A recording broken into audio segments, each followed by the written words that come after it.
Bueno, ahora a continuación tenemos al profesor Javier Gil. ¿Qué deciros de Javier? Es estúpido intentar presentarlo. O sea, una persona que tiene más de 500 publicaciones, que es catedrático, que es rector de una universidad, ya soy vicerrector de la Universidad Politécnica de Cataluña, pues es completamente estúpido intentar decir algo de él.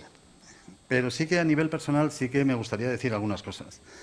Estos años que he estado trabajando con él, deciros que es una persona que, lejos de lo que puedes pensar en un primer lugar cuando tú lees su currículum y te sientas la primera vez a trabajar con él, es una persona tremendamente cercana, es una persona que nos ha ayudado y que nos ayuda siempre, absolutamente en todo, que siempre lo tenemos disponible, que, como os decía antes, no conoce, cuando lo educaron no le enseñaron lo que es la palabra desaliento.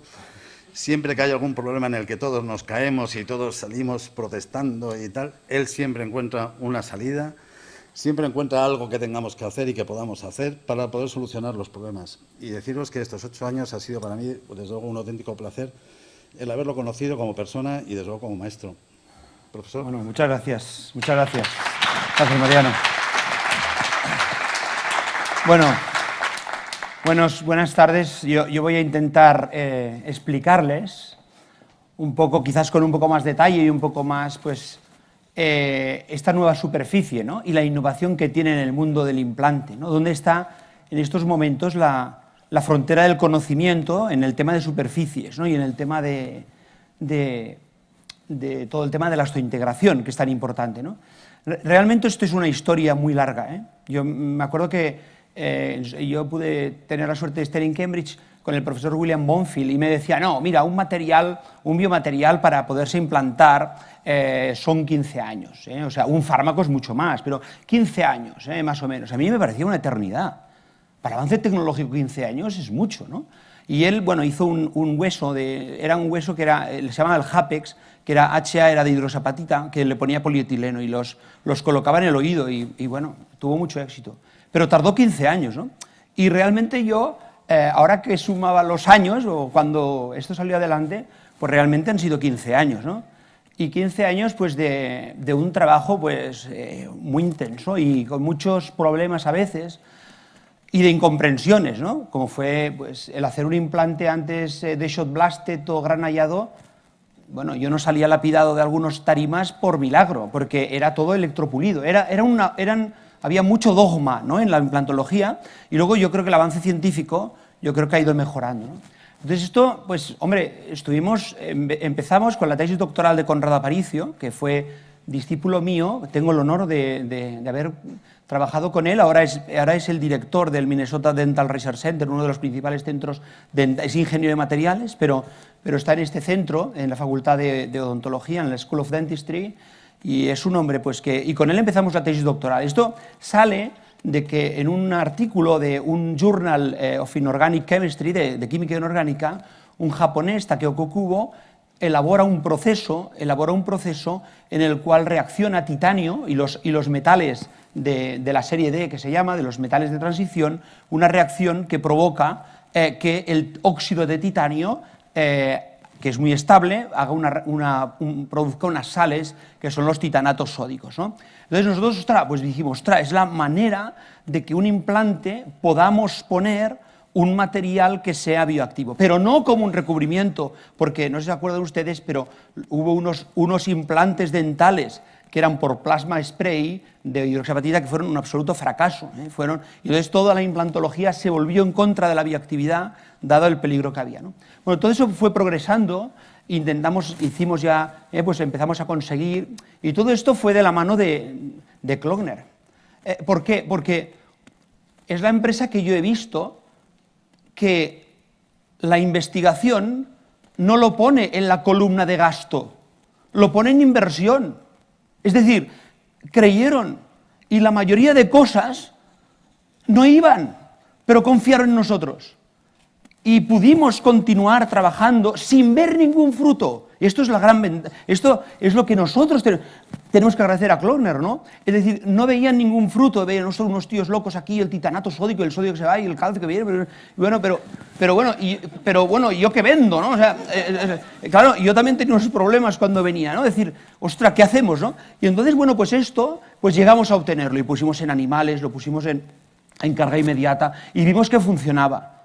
Ostras, pero luego, claro, es muy fácil. El Ferran Adrià puede hacer una paella para 5, pero haz una paella para 3.000, para toda la escuela de ingenieros, ¿no? Oh, tengo un material, oye, he hecho una cerámica de circonia chupipiruli, vale, hazme de 10 kilómetros. Es decir, hay un fase que es el paso del laboratorio a la escala industrial, que es muy complicado, porque ha de salir rentable, porque este implante me dice, bueno, ¿cuánto va a valer? $500, pues, o 500 euros, pues, bueno, es decir, hay que hacerlo todo lo mejor posible, pero, y optimizado, ¿no? Bueno, todo este periodo, esto ha visto muchos desvelos, porque luego viene también la estética, ¿eh? Pues dice, no, es que los implantólogos hay que hacerlo muy bonito también, ¿no? O sea que a veces pues tienes que luchar contra esto y, bueno, y son retos que vamos haciendo, ¿no? Estos retos, si no hubiéramos tenido una empresa detrás que hubiera creído en nosotros, esto hubiera acabado en 30 papers o 35 papers y seguiríamos comprando implantes en el extranjero que estos pueden ser, seguro, vamos, yo estoy convencido de que tienen unas propiedades que no tienen otros, y es lo que voy a intentar demostrar humildemente. Este periodo de la empresa, pues se debe gracias a muchas personas. En principio, en mi grupo de investigación somos 37 personas, pero nosotros no somos nadie, aunque seamos los ingenieros, ¿no? Que parece que sean los... No. O trabajamos con ustedes, o esto no sirve para nada. Porque nosotros podemos fabricar un cojo implante, una cosa, pero si es difícil de colocar, o ustedes dicen, oye, pero esto es, pero ¿cómo vas a colocar esto? ¿O cómo va a ir la prótesis aquí? Está destinado al fracaso. Por eso tuvimos que unirnos como el doctor Padrós, como el doctor Mariano Herrero, el doctor Pedro Lázaro, como el doctor Aritz Brizuela, con muchos profesionales que nos indicaban cómo habíamos de hacerlo. Y a ellos también gastaron muchas horas para poder conseguir esto, ¿no? Y también la empresa Mercedes Roldán, que siguió con la cátedra hasta poder conseguir una superficie como esta, ¿no? Y por tanto, todo esto es, para mí, pues ustedes fíjense, ¿no? O sea, a veces mucha gente viene, oye, nos vamos a hacer millonarios. Yo no me voy a hacer millonario. Yo tengo un Ford. O sea, a mí, para mí, la transferencia de un conocimiento para un ingeniero que está en un laboratorio es fundamental. Que esto pueda ser para el servicio de la humanidad, que puedan ustedes tener sus pacientes con un confort o un nivel de integración muy superior, para mí, esto es una gran riqueza, ¿eh? O sea, para un científico esto es lo más importante. Por eso hoy es como un día muy importante y que yo represento a muchos chicos, chicas, doctores y doctoras, postdocs y postdoctorales que han estado aquí detrás, ¿no? Y por tanto para nosotros es un tema muy importante y de agradecimiento a todos, ¿no? Entonces voy a explicarles un poco en la primera, y me voy a bajar porque si no la superficie que el hueso estaba esperando está allí, o sea, entonces me voy a poner aquí porque así les puedo explicar un poco mejor. Me pasa en la primera parte. Entonces, un poco cuáles son los fundamentos, son temas un poco, pero intentaré en que ustedes lo puedan entender, porque es la esencia, entonces entenderán muchas cosas, ¿no? Pues por qué el SLA va metido en agua, o verán ustedes un poco la cuestión, ¿no? Entonces, lo que en todos los implantes hay en estos momentos, o la mayoría, es un implante con una capa de óxido de titanio. La capa de óxido de titanio se forma espontáneamente. Es decir, el titanio puro no lo hemos visto nadie de aquí.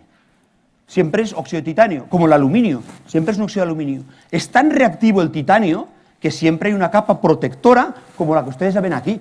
Es súper estable, súper estable.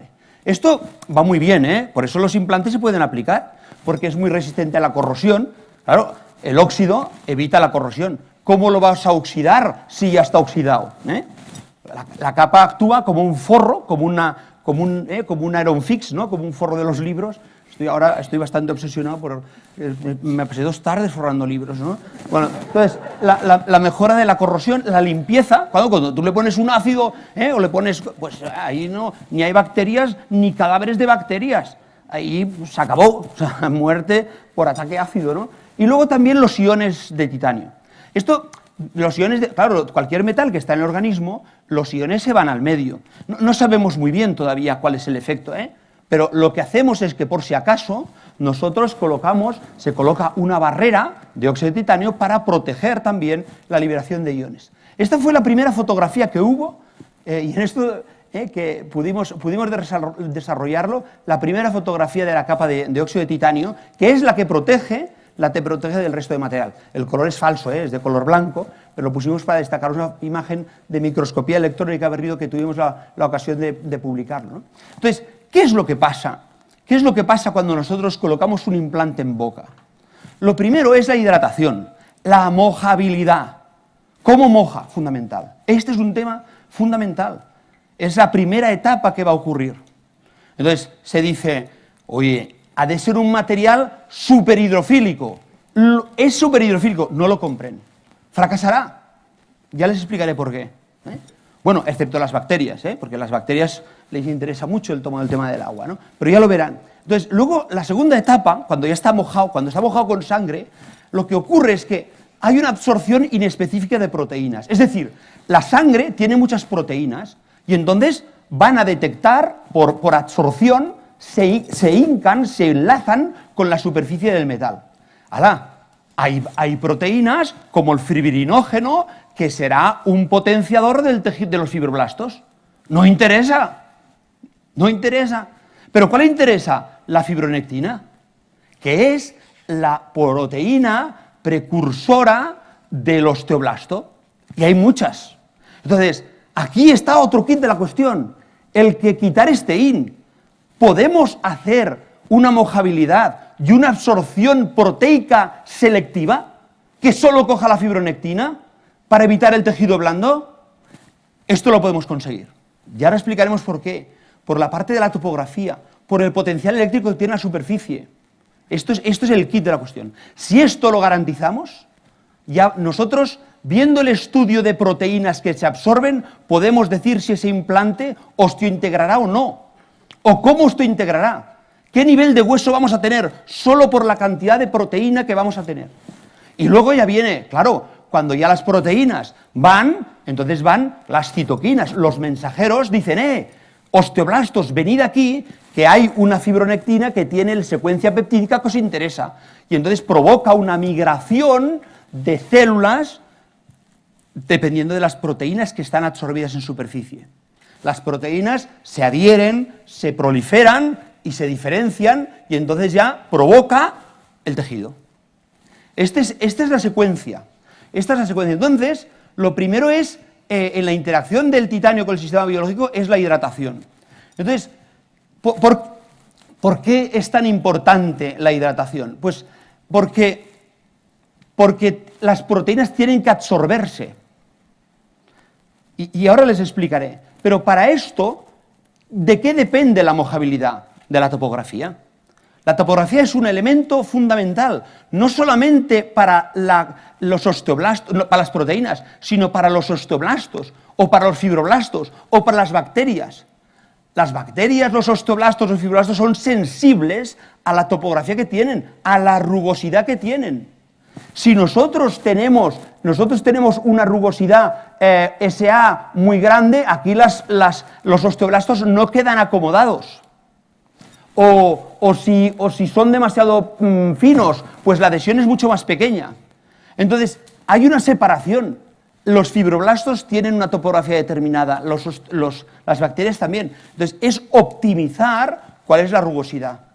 Si ustedes ven los catálogos de hace tiempo, verán que la rugosidad de los implantes antes era mayor que ahora.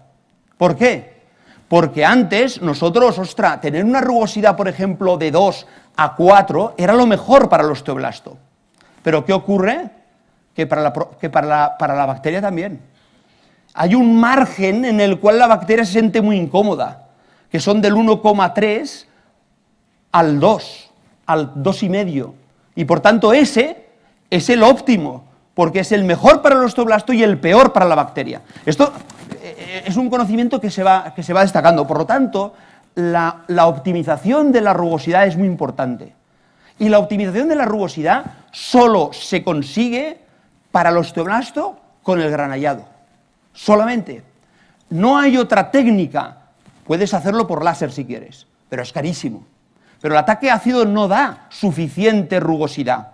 Puedes hacer ataque ácido, ataque ácido y después granallado y ataque ácido. Entonces sí que puedes tener una rugosidad. Y esto es lo que provoca una rugosidad que es adecuada para los osteoblastos y perjudicial para las bacterias. Esto es lo que tenemos hasta ahora. Pero entonces decimos, bueno, muy bien, ya tenemos la rugosidad. ¿Cómo podemos hacer para mejorar la mojabilidad y la absorción proteica? ¿Cómo podemos hacer que este material, los osteoblastos, se lo rifen? Pues mira, por el ataque de Kokubo. Lo que hace Kokubo es que en la superficie de óxido de titanio que ustedes tienen aquí, lo que hace es tirar, se pone un hidróxido sódico muy concentrado.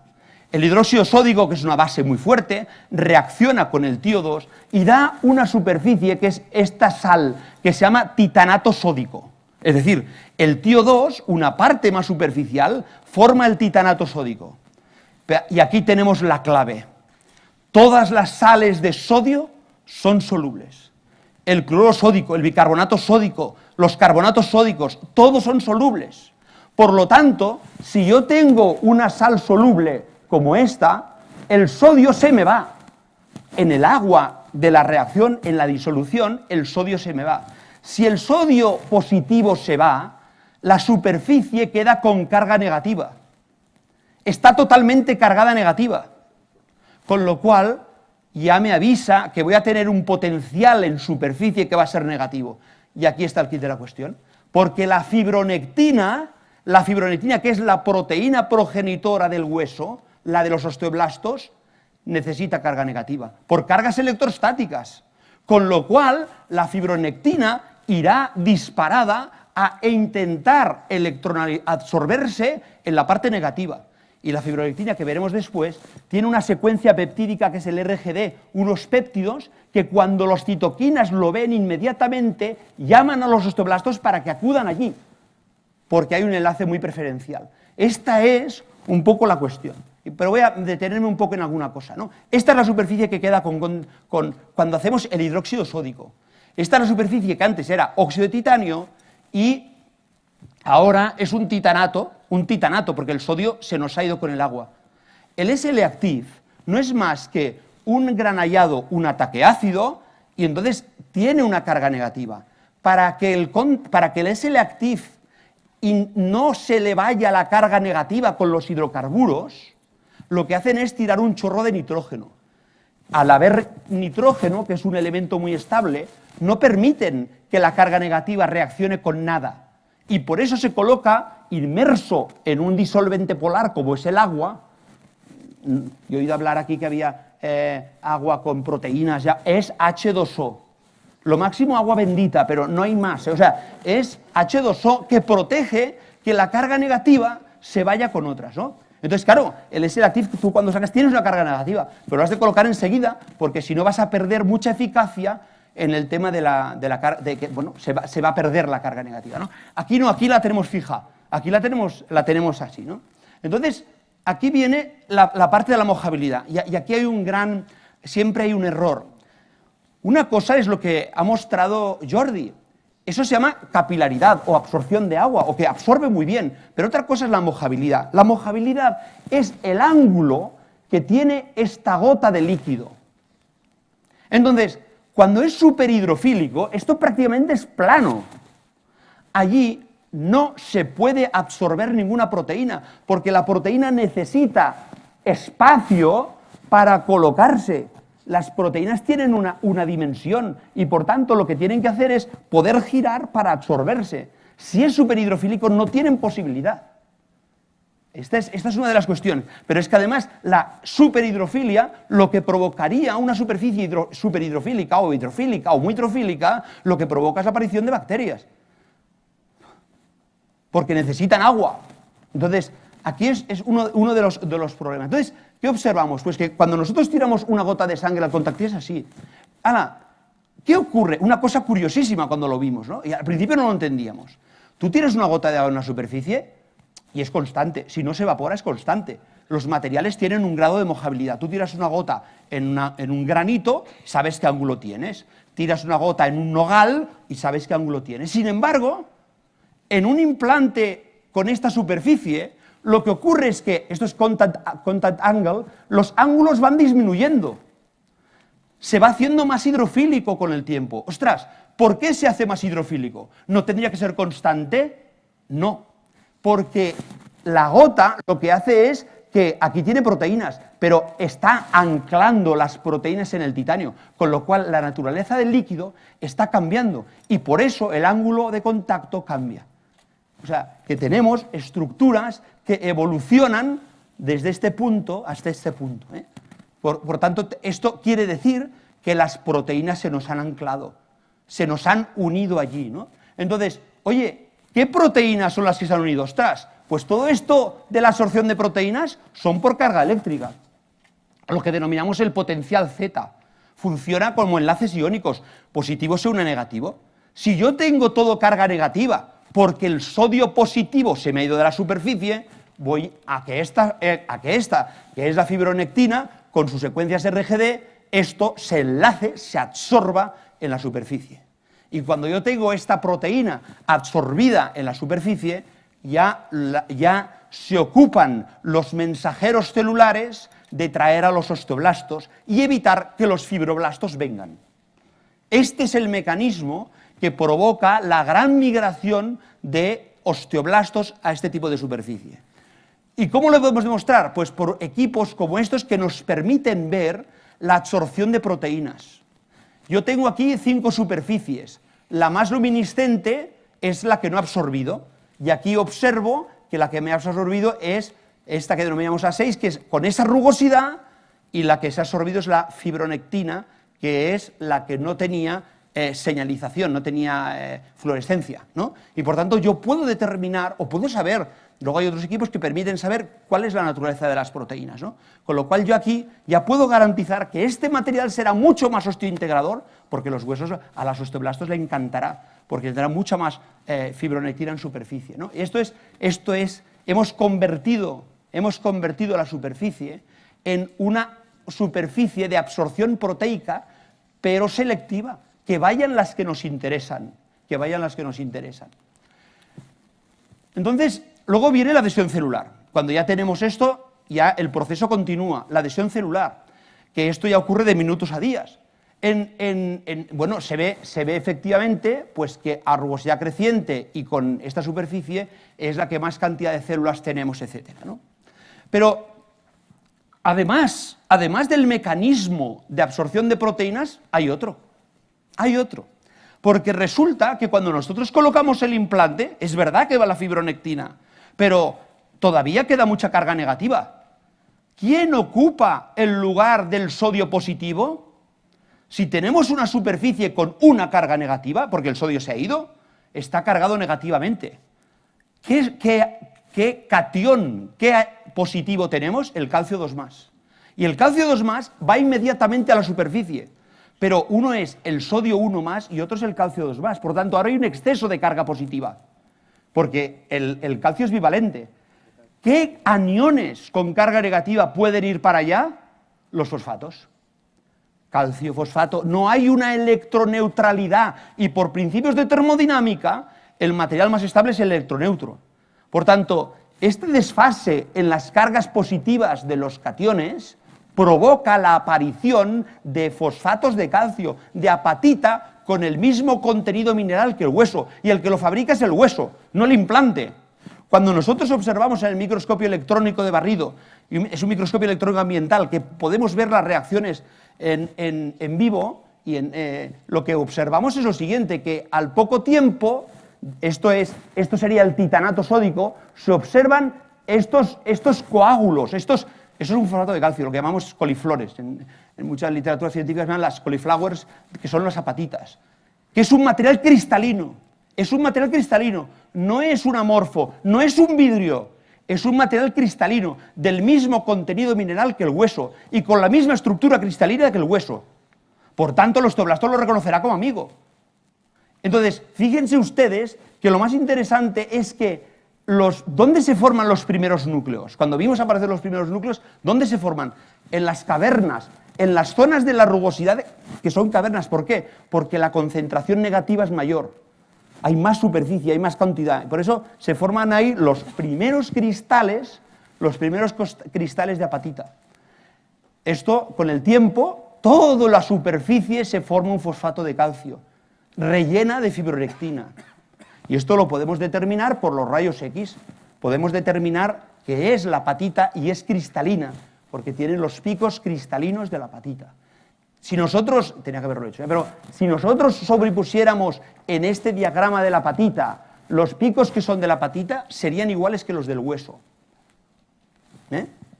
Entonces, esto no es un recubrimiento. Es decir, lo que ocurrió hace años con el plasma spray es que se cogía fosfato de calcio y se ponía a 9000 grados. No era ni gas, o sea, líquido, era gas, vamos, a alta energía, eso es el plasma, ¿no? Y entonces se proyectaba sobre la superficie de titanio. ¿Esto qué pasaba? Bueno, pues claro, quedaba una superficie rugosa con un fosfato de calcio. Pero ¿ustedes creen que un gas de fosfato de calcio a 9000 grados, en 2 o 3 segundos que se proyecta, puede hacer una estructura cristalina como la de la oxapatita, que es complicadísima? Ni hablar, ni hablar. No era cristalina, era un desorden, era un caos, era un líquido congelado. Y eso tiene su repercusión, porque un material amorfo en agua se disuelve mucho más rápido que la patita cristalina, que es muy insoluble, es de lo más insoluble que hay. ¿Qué ocurría en estos implantes? Que cuando tú los colocabas en hueso al principio, y salieron papers, yo tengo papers que salían un nivel de integración súper bueno al poco tiempo, pero luego caían. Claro, lo primero que hacían las células cuando veían fosfato de calcio, aunque fueran en un estado amorfo, iban para allá y formaban hueso. Pero ¿qué ocurría? Que como era amorfo, con el agua se disolvía. Y entonces, claro, el hueso, ostras, si el titanio está allí, y por tanto había movilidad y el material se rompía, además de otros factores de que no había un enlace químico. Aquí sí, aquí tenemos enlaces químicos, no hay gap, no hay separación entre el titanio y el fosfato de calcio. Por eso no se puede romper nunca la capa, no se puede romper nunca, no salta la capa, por tanto no hay, y aquí había también los problemas que pueden imaginarse ustedes las bacterias, ¿no? Las bacterias podían entrar en estos gaps, que esto era el titanio y esto era el fosfato de calcio, y provocaban una colonización bacteriana, bueno, muy agresiva, etcétera, ¿no? Tampoco son cristales proyectados. Había otra tendencia que era, oye, no te preocupes, en vez de chorrear, en vez de granallar con alúmina, con óxido de aluminio, yo chorreo con vidrios de fosfato de calcio. Entonces, ¿qué pasaba? Que era como tirar cuchillos al titanio. Entonces, ¿qué pasaba? Que creaba una grieta y se rompían por fatiga, se quitaron del medio. Entonces dijeron, bueno, el vidrio es demasiado agresivo, ¿por qué no granallamos con óxido de titanio o granallamos con fosfatos de calcio, pero no vidrios? Pues claro, le hace cosquillas, porque es más duro el titanio que el fosfato de calcio. Cuando lo pruebas, que yo lo probé porque caí en la misma trampa pensando que podía ser interesante, la rugosidad ni se movía prácticamente, conseguía una birria de rugosidad como esta, que al osteoblasto, aquí lo tienen, está muerto. O sea, no tiene actividad dorsal, no tiene nada. ¿Por qué? Porque no le da rugosidad. ¿Cómo vas a hacer con un fosfato de calcio que tiene menos dureza que el titanio? ¿Cómo le vas a dañar? Bueno, es una falsedad, o sea, no favorece nada, ¿no? No favorece nada, con lo cual no es un bombardeo de fosfatos, y no se puede conseguir con el bombardeo de fosfatos, porque no puedes dar la rugosidad adecuada al titanio, ni tampoco se puede quedar cogido, ¿no? Con lo cual es uno de los problemas, ¿no? Claro, cuando hacemos con el Contact-T los estudios en animales, que, bueno, hay mucha bibliografía y tal, pero, ostras, los recubrimientos no aguantaban los 145 nanómetros. En los de Contact-T se aumentan los 702, es decir, bueno, porque es del material, y lo que pasa es que se lleva el hueso, no se va por la interfaz, se lleva el tejido óseo, ¿eh? Entonces, bueno, esto es muy importante. Entonces, el tema de la adhesión celular, ostras, pues bueno, claro, provocas desde lo que es un sistema, esto es un sistema, una superficie lisa de titanio, esto es un sistema granallado, esto es un sistema de Contact-T.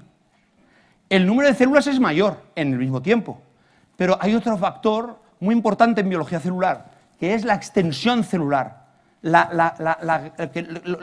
lo que se extiende la célula, ¿no? Y por tanto yo creo que esto es un resultado que se puede observar, que se favorece muy rápidamente la adhesión y muy rápidamente la diferenciación y la proliferación. Cuando vimos las primeras gráficas de osteoblastos humanos, nos dimos un susto, porque dijimos, vaya birria que hemos fabricado. Porque cogimos contar células, número de células, con el tiempo en días. Entonces, el material nuestro era este de aquí rojo. Y dijimos, jolín, pues todos estos, vaya, pues estamos fatal, ¿no? O sea, al principio muy bien, pero después, ¿qué pasa? Las células osteoblásticas, como todas las células, solo pueden hacer una cosa en la vida. O sea, no pueden hacer dos cosas a la vez, ¿no? Yo tampoco, bueno, sí, caminar y comer chicle, pero poco más. Pero, o sea, solamente pueden o adherirse, o diferenciarse, o proliferar, son secuencias. Entonces, ¿qué pasaba? Que estos valores son malos porque a los 14 días ya está toda la superficie, vamos, al día o a las horas ya está toda la superficie cogida de osteoblastos. Por lo tanto, mientras estas aún se están adhiriendo, estas ya están en diferenciación. Eso ya nos indica la cinética de formación ósea, ¿no? de la diferenciación, ¿no? Bueno, entonces ya viene la formación de tejidos. Y aquí tenemos unas histologías hechas en cerdos, en que hicimos a cortos tiempos, para ver si podían ser implantes de carga inmediata. He puesto estas, ha habido diferentes análisis en vivo, pero bueno, he puesto esta del control en 3 días, en una semana, en 2 semanas, en 3 semanas y en 10 semanas. Este es el control, este es el ataque ácido, prácticamente es muy parecido porque cambia poco la rugosidad. Este es el granellado que, oye, ya empieza a ver el hueso, y este es el del contact T, que ostras, a los 3 días ya hay contacto, ya hay un poco de contacto con hueso, ¿no? Y a las 3 semanas, hombre, ya casi es cargable, ¿no? Lo que pasa es que siempre los ingenieros tenemos que retrasar un poco por esto, ¿no? Pero lo que estamos acelerando es el proceso de formación ósea. Un gran hallado y un gran hallado con contact T, a las 10 semanas tendrán la misma osteointegración. No habrá diferencias significativas. Lo que hace el contact T es acelerar el proceso. Es lo único que hace.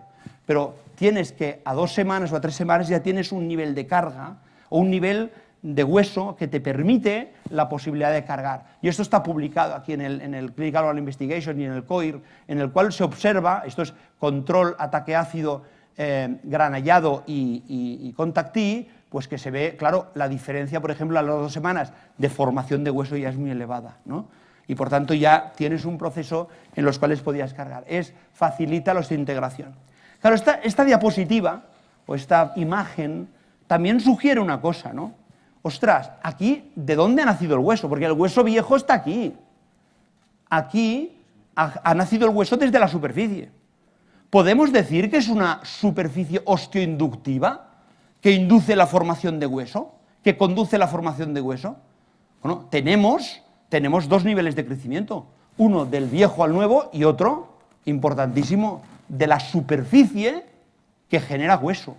Y por eso también el doble frente de crecimiento provoca una mayor cinética de crecimiento. Cuando partimos el hueso con la hexa, lo que pasa es que aquí, a ver, esto se nos rompió porque esto era el hueso, pero es un artefacto porque sigue muy bien la superficie, ¿no? Lo que vimos es que la relación de calcio-fósforo, al principio de todo, de la patita que teníamos con la del hueso, la diferencia son 3 centésimas, pero es la sensibilidad del aparato, la microsonda electrónica, la sensibilidad es 0,1. Por tanto, podemos decir que los contenidos minerales de hueso, del hueso y de la superficie fabricada por el propio paciente, exactamente de la misma composición mineral. Otra de las cosas que teníamos que salvaguardar era la seguridad. Yo creo que Klöckner siempre ha sido abanderada de que los implantes tengan un comportamiento, como llamamos en los ingenieros, a vida infinita, es decir, que el paciente, o sea, que el implante viva más que el paciente. Y eso se hace con ensayos de fatiga, con simuladores de boca. Esto es haciendo los ensayos, pero como marca la normativa. Pero nosotros tenemos una máquina que yo creo que es hay muy pocos sitios donde la tienen, en Minnesota tienen una, pero que simula perfectamente el movimiento de la boca. Tracción, compresión, torsión. Hay un nivel de torsión. Y provocas, y entonces, oye, vamos a ver cuánto nivel de carga va a aguantar y durante cuánto tiempo. Entonces, aseguramos que el tratamiento que hemos realizado para realizar el Contactí no afecta al comportamiento en servicio, que continuará durante más de 20 millones de ciclos, que más o menos esta asíntota ya prácticamente es lo que se llama la vida infinita, ¿no? Por tanto, en tensiones superiores a 500 newtons, el implante no romperá, no romperá en la vida del paciente. Es decir, que podrían ustedes hacer un pacto con el paciente de cuando se muera que devuelva el implante, ¿no? Pero bueno, no sé si estaré muy bien visto. Entonces, a ver, no quiero alargarme más, porque sé que son temas muy técnicos, pero no hay nada que sea porque sí. O sea, los diseños, por ejemplo, del Vega, ostras, fueron muy estudiados.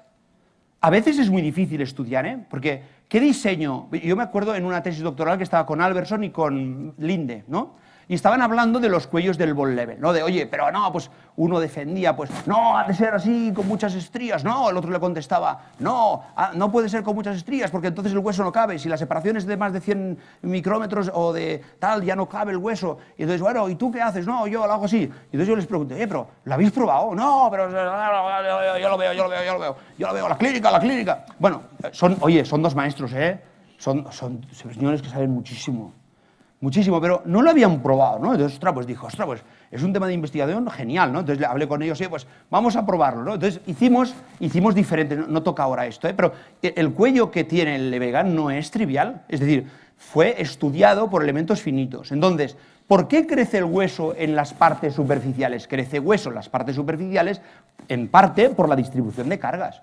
Es evidente que hay un comportamiento mecánico. También interviene la superficie, pero hay un comportamiento debido al diseño. Entonces puede ser de muchas separaciones, de pocas separaciones, de que sea así, de que sea... Y tienen comportamientos diferentes, las tensiones son diferentes. Estos colores muestran los niveles de tensión. Y entonces lo que hicimos, ostras, fue el mejor. Este tiene la mejor distribución de tensiones. Y entonces lo validamos para ver cuál es el que crecía más hueso, ¿no? O sea, todo tiene un porqué, ¿no? Un porqué, pues para intentar, sobre todo, pues hacer el mejor. Y ahora estamos viendo, oye, el implante... nivel óseo, si lo bajas un poco, aumenta el hueso. Depende de la anchura biológica. Bueno, pues ya tenemos resultados que ahora se han de validar desde el punto de vista clínico, ¿no? Porque con ordenador también puedes cometer muchos errores, ¿no? Pero esto es otro tema de lo que yo creo que es importante conocer, ¿no? Esto ha sido publicado, pues yo en todas las revistas, pues muchas revistas. O sea, yo creo que en revistas internacionales y yo creo que con prestigio, y están a su disposición, totalmente a su disposición, y como yo estoy a su entera disposición para todo aquello que necesite, ¿no? Yo creo que es importante también, pues bueno, estos son los postdocs, estos ya son doctores, ¿no? Porque los becarios... Pero estas personas se levantan cada día en el laboratorio para ver cómo pueden mejorar los implantes. Hoy se han levantado, mañana no. Pero siempre hay alguno que va el sábado, un repelente. Joder. Pero lo que les quiero decir es que, ostras, que a veces minusvaloramos cosas, ¿no? Esta gente está pensando, ¿no? Y ahora, pues bueno, para ellos es una alegría el Contactí, lo hemos celebrado en el grupo y tal, de que por fin ha salido, ¿no? Pero ahora ya están pensando, y ya está muy evolucionado, pues el tema de oye, vamos a hacer una superficie que además sea bactericida, ¿no? Ostras, pues con unos petios... Bueno, pues que sepan ustedes que cuando compren un implante, pues que hay mucha gente detrás investigando, ¿no? Con muchos derrotas, que no sale y encima, pues, y con barullos. Ahora hemos tenido un problema porque ha habido uno de bacterias que se ha puesto en los que hacen osteointegración y les ha contaminado todas las células y ha habido un show, ¿no? Pero bueno, que son personas, pues que bueno, que están detrás, y que no me quiero dejar ninguna, y que están trabajando para que empresas como Klöckner pues puedan tener un implante, para mí, innovador a nivel internacional y que, sobre todo, creo que lo hacen también por el bien de la implantología oral, ¿no? Y yo creo que esto es lo que nos mueve, Lo que nos mueve es actos como el de hoy, que explicarles a ustedes las características que puede tener este implante. Y, por supuesto, estamos ávidos de ideas, sugerencias, cosas que ustedes nos pueden indicar. Porque nosotros, todos estos y yo el primero, estamos al servicio de ustedes. Nosotros lo que queremos es intentar que, por el bien de la sociedad y por el bien de los habitantes de la Tierra que ponen allí, pues intentar trabajar para el bien, ¿no? O sea, para hacer cosas bien y que sean útiles, ¿no? Y por tanto, pues por último, darles mucho las gracias a todos por su atención, y con las puertas abiertas de nuestra universidad y de nuestro grupo de investigación para todo lo que ustedes necesiten. Muchas gracias.